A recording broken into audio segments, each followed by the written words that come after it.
Gente, vamos falar um pouco sobre força elástica, tá? Então, o que que seria esse negócio aqui, né? Aqui, ó, força elástica. Geralmente são forças que tem na mola, tá? Então, qualquer coisa que acaba restaurando a força, por exemplo, a força peso, né, sendo aplicado em um corpo. Aí, o que acontece? A força peso vai deslocar esse corpo para baixo. Só que você vai ter uma mola que vai fazer com que ele fique ao contrário da direção desse movimento que está aqui, ó. A força peso é para baixo e a força restauradora da mola, que é a força da mola, vai restaurar para cima.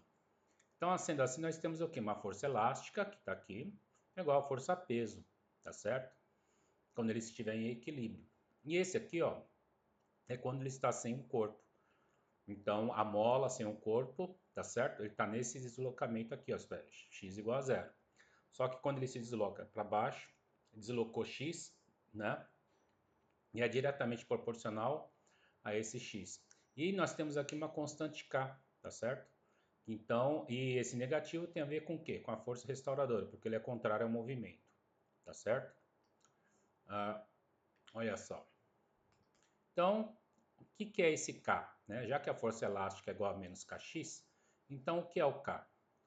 Vamos colocar três situações aqui. Portanto, três molas diferentes, mas com o mesmo peso. Então vamos pegar essa primeira situação, tá certo? Onde você tem a força elástica igual a peso, portanto você tem constante elástica K1 é igual a peso, esse x aqui, ó, você coloca para o outro lado da equação e ele fica no denominador da fração, tá certo? É o que acontece com 2 aqui, ó, a mola 2. Força elástica igual a peso, K2x2 igual a peso, porque o peso, todos os três casos são iguais, é o mesmo peso. E você isola a constante elástica, que é peso dividido por x2, tá certo? E aqui na terceira mola, já percebeu que K1 é P sobre X1, K2 é P sobre X2, portanto K3 também vai ser o quê? P sobre o deslocamento X3. A diferença entre eles está o deslocamento. Então, quanto maior esse deslocamento, ó, tá vendo? Maior deformidade da mola.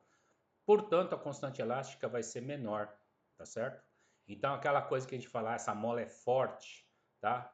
Quando está falando que a mola é forte, é porque ele não desloca tanto assim. Ele não se deforma tanto, tá? Aqui é a mesma coisa, né? Então, o que acontece? Todos eles aqui, ó, K1, K2 e K3, tem a ver com a deformidade da mola. Aquele que deformar muito, tá certo? Sobre o mesmo peso nos três casos, quer dizer que tem uma constante elástica menor, ok? E aqui, portanto, o que que é esse K? Né? Constante elástica da mola, tá certo?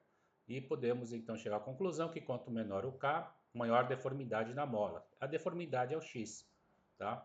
E quanto maior o K, menor a deformidade da mola. E portanto nós podemos colocar que o K é diretamente proporcional à força e inversamente proporcional ao ΔX. Tudo bem? Então é isso, gente. Até mais.